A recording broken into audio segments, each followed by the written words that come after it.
Today, let's talk about a classic book that totally flipped the script on how we think about wealth. It's called The Millionaire Next Door. Now, this isn't some get-rich-quick thing. Nope, it's a deep dive into a huge study that uncovered who America's wealthy really are. And trust me, the answers are going to surprise you. So let me just ask you right off the bat. When I say the word millionaire, what's the first image that pops into your head? No, seriously, picture it right now. You got it? Okay, because for most of us, that picture has been painted by movies, TV shows, and, our Instagram feeds. I'm guessing it looks a little something like this, right? We're talking huge mansions, shiny new luxury cars, super expensive watches, and closets just stuffed with designer brands. A lifestyle where you're just dripping in high-end stuff and money seems to be no object at all. Well, here's the bombshell. The groundbreaking research in this book shows that for the overwhelming majority of actual millionaires, that image is a complete and total myth. The reality, which is backed up by tons of data and interviews, is something completely different. This right here. This quote is the single most important idea in the entire book. The authors basically draw a massive line in the sand between income and wealth. See, income is what you earn. Wealth is what you keep. It sounds simple, but that little distinction, well, it's the absolute key to understanding everything else we're about to talk about. So, to make this idea super clear, the researchers came up with two categories, and they're not based on how big your salary is, but on what you actually do with the money you make. They called them PAWs and UAWs. Okay, so first up, you've got your prodigious accumulators of wealth, or PAWs for short.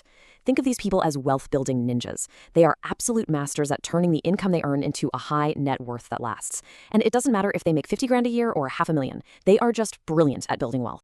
And then on the flip side, you have the under-accumulators of wealth, the UAWs. Now, these are often the people who earn a ton of money. Doctors, lawyers, top executives. They look incredibly successful from the outside. But here's the catch. Because they are experts at spending, their actual net worth is shockingly low for how much cash flows through their hands. Let's make this real with a classic example from the book. It's perfect. You've got two doctors, Dr. North and Dr. South. Both are earning a whopping $700,000 a year. Dr. South, the UAW, lives the stereotype, luxury house, fancy new cars, the works. But his net worth is less than $1 million. Meanwhile, Dr. North, the PAW, lives in a modest house, drives an older car, and has a net worth that's 5 times higher. Same job, same massive income, totally different financial worlds. It's wild. So how in the world does Dr. North do it? Well, the authors use this fantastic sports analogy. Making a big income, that's your offense.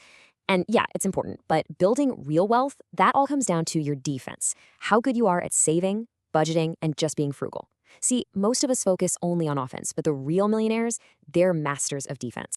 And let's be clear, this isn't about being cheap. Not at all. It's about being intentional.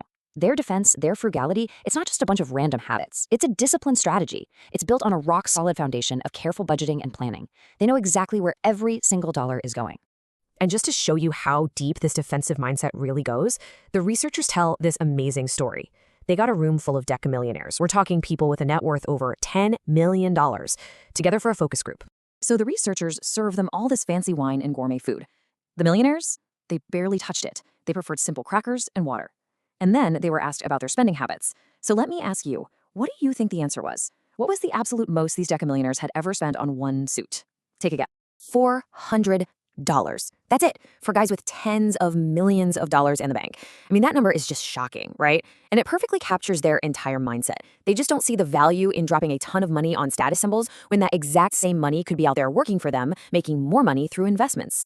And this defensive game plan, it isn't just about clothes. It trickles down and affects every single major financial decision they make. It basically shapes their entire lifestyle. Just look at this side by side. It says it all. For housing, the millionaire next door lives in a normal middle-class neighborhood. Why? To avoid the social pressure of having to keep up with super rich neighbors. For cars, they buy reliable, often used cars and drive them forever. They track their spending down to the penny, while a lot of people just kind of spend whatever's left in their bank account. And this last one is critical. They teach their kids to be financially independent. They avoid what the authors call economic outpatient care, just endless financial handouts to their adult children. So when you zoom out, you see these 7 common threads that tie all these wealthy people together. The themes are all there: living below their means, caring more about financial freedom than social status, and making sure their kids can stand on their own 2 feet. It's a really consistent, disciplined way of life. But you have to ask the most important question: why? Why go through all this frugality and discipline? It's not because they enjoy depriving themselves. It's because their definition of success, their ultimate goal in life, is fundamentally different from what society usually tells us it should be. When it comes right down to it, it's all about a choice. For every single dollar you earn, you have a decision to make. You can either use it to show off a high social status and look wealthy, Or you can use it to build real, actual financial independence. The research is pretty clear. It's almost impossible to do both. Because for the millionaire next door, this is the real prize. This is the endgame. True wealth isn't the fancy car or the giant house. It's the freedom to wake up in the morning and not have to worry about bills. It's the peace of mind you get from knowing you are secure, you're independent, and you are in total control of your own life. That is what they're playing for. And so that leaves us with a simple but really powerful question to think about. When you look at your own choices, your own habits, your own goals, do you want to look rich or do you want to be rich?